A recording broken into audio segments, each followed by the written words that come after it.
Hi, folks. This is amazing, first of all. I feel like I've sort of accidentally wound up, or semi-accidentally wound up in a little community of peers here, and this is really, really lovely. I feel like I'm going to walk away from this session better at things and differently interested in things. This is amazing. I'm going to sort of skip some of the introduction. The work that I'm going to be showing today is part of a project that I'm working on with the Data Plus Feminism Lab at MIT.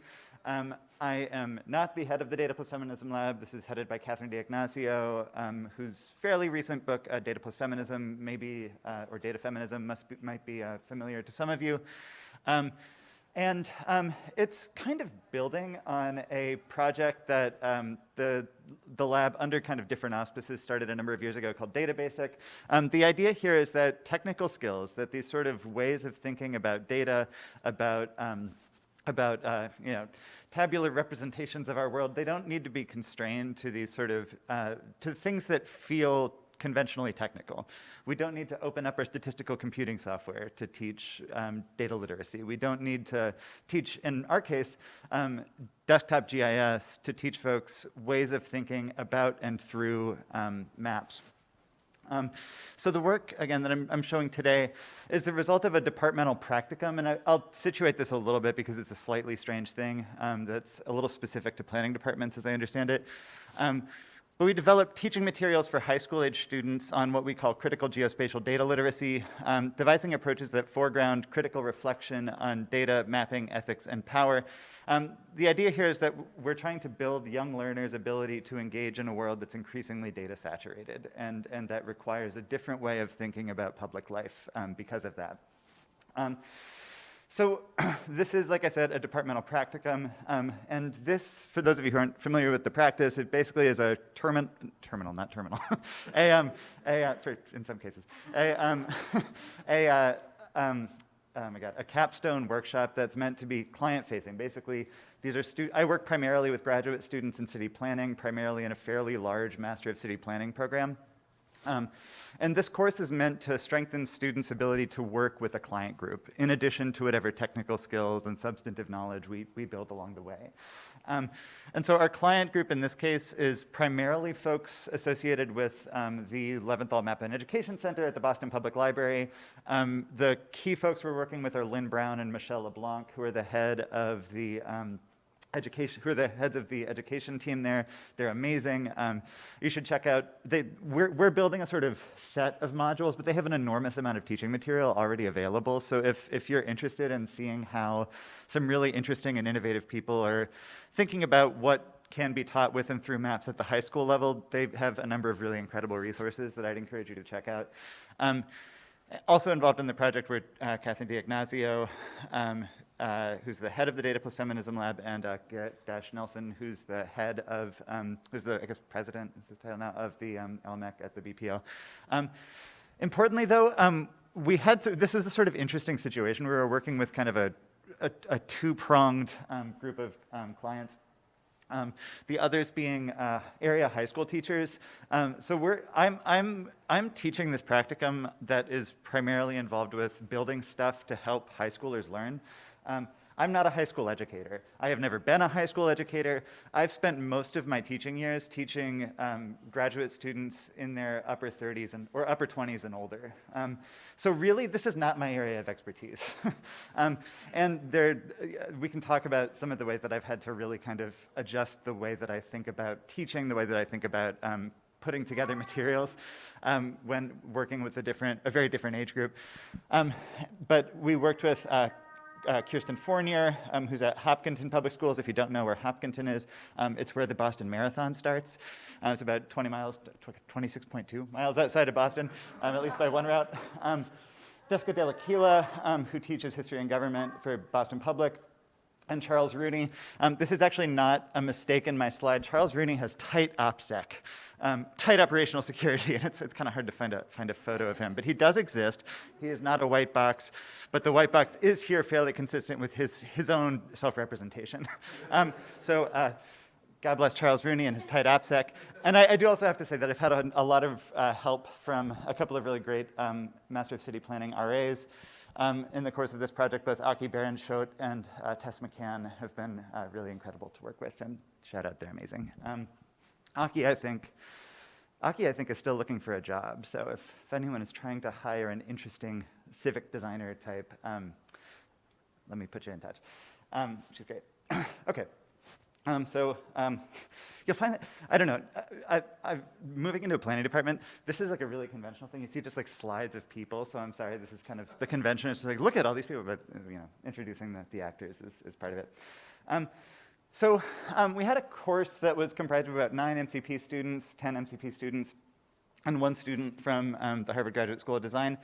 And over the course of the semester, we were working in a couple of different modalities. I think one of the things that was interesting was starting with aspirations to build primarily sort of tech tools, little interactives, that kind of thing that would introduce concepts, and very quickly having to scope that way down.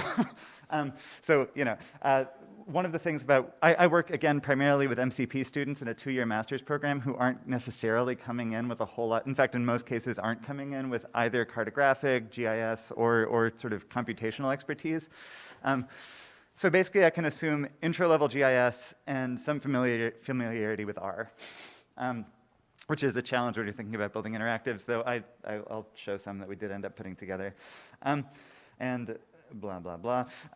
The idea here was that over the course of the semester, we brought in our teacher partners, we worked with the BPL folks to refine materials that students identified as being, from their perspective, particularly important to introduce.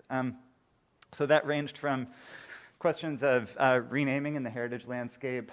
One set of students put together this really lovely sort of memory matching card game. I meant to bring it, but it's sitting on my desk at home because I only have about 80% of this left.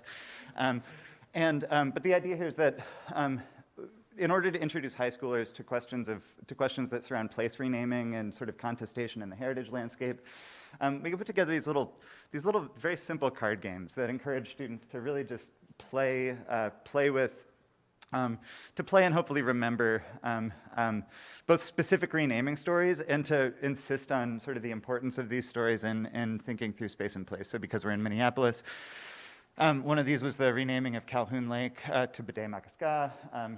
This is, and providing a little bit of context around each of these. And on a similar note, introducing this is one of the interactives we put together, introducing sort of the making of whiteness in the public landscape through street naming. So in Boston, obviously this is there's a long sort of white ethnic conflict history. So it's actually, it's a really kind of gnarly thing to introduce because what reads to us today as white would not have read to people in the 1910s as white, right? There's all this sort of interesting sort of white ethnic conflict that this allows us to introduce, and also the sort of way that indigenous street naming is used in Massachusetts, which itself is an indigenous name, to signal a kind of cultural association that erases a lot of the sort of material genocide that accompanied those questions. So place renaming was a central concern. And I think also, I'm not going to show everything, but we also put together, I'll show another, we put together the tool that I may be most fond of, because I'm a dork, is a tool that we put together to introduce the modifiable aerial unit problem to high schoolers. This is very cute, I think. So we introduce the new police chief of Boston, fire chief of Boston, no, not police chief of Boston, importantly, who is Ducky the elephant, who's been presented with a set of geographies that aggregate up fire incidents. The idea being that, okay, based on this map, hello, planner, where do we put the fire stations? Right, and so we, Where should I put the last one? I don't know, probably down here, right, in Dorchester. Okay, so we see a thank you message, but I have some questions.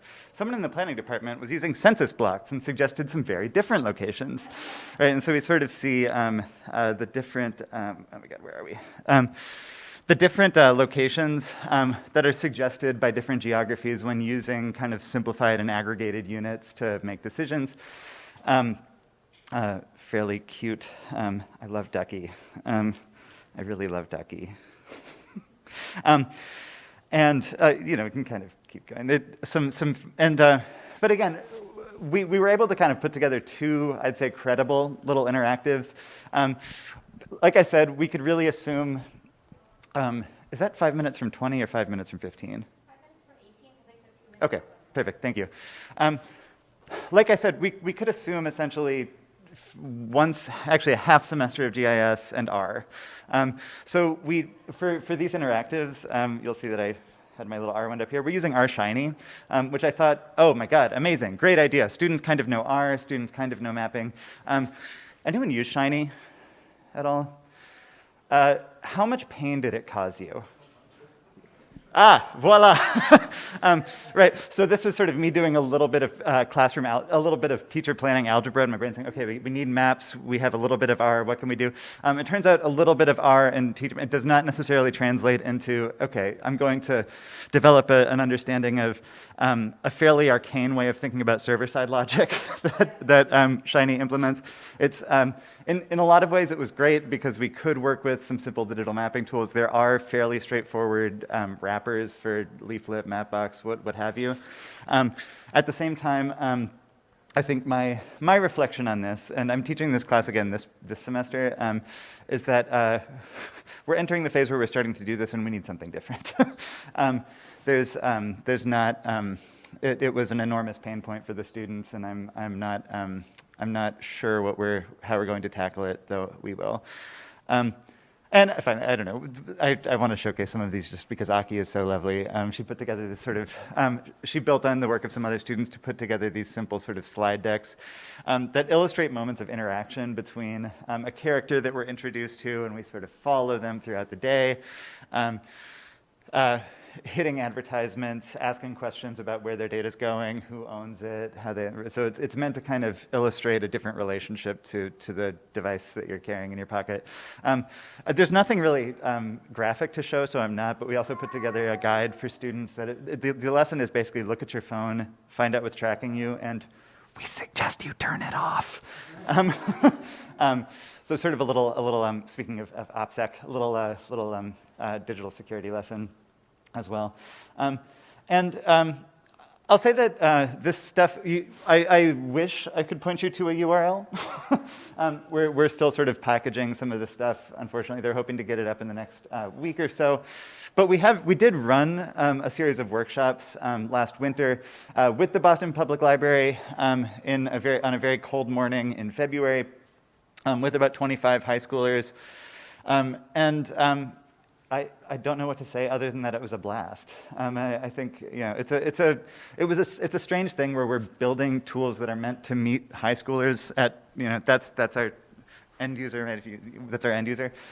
We really only had one point of contact with high schoolers, so the question of evaluation and how we did is our ability to understand is fairly constrained.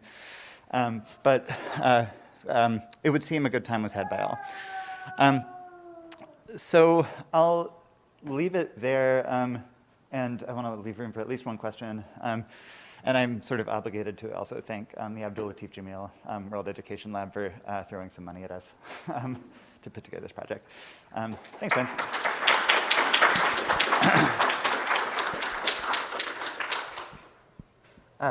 Probably one question. Yeah.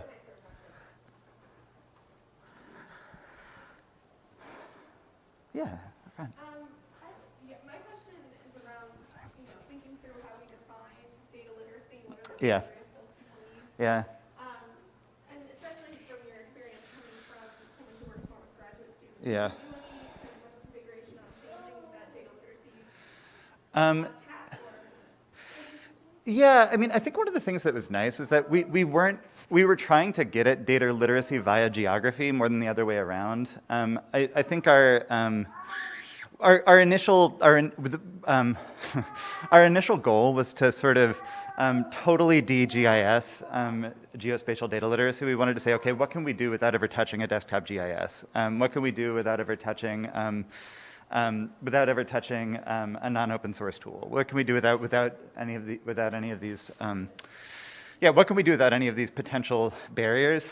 But yeah, I mean, I think we did. I think that we ended up in an area that was really kind of more conceptual than I intended it to be. I was trying to encourage my students to, put together you know, do something, I forget his name, and I'm sorry, the person who's from Esri who was presenting yesterday on that elementary school curriculum that looked amazing.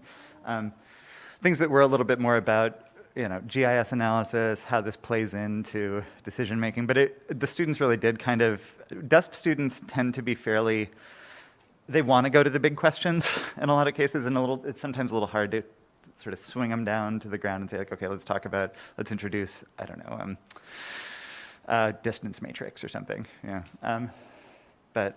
Yeah, I think I'm probably out of time. Is that right? Yes, I'm out of time. That's a sad face. Yeah, me too. But yeah, thanks so much for your attention, for your time, and happy to chat further with any one of you at any point. Thanks y'all for stopping by.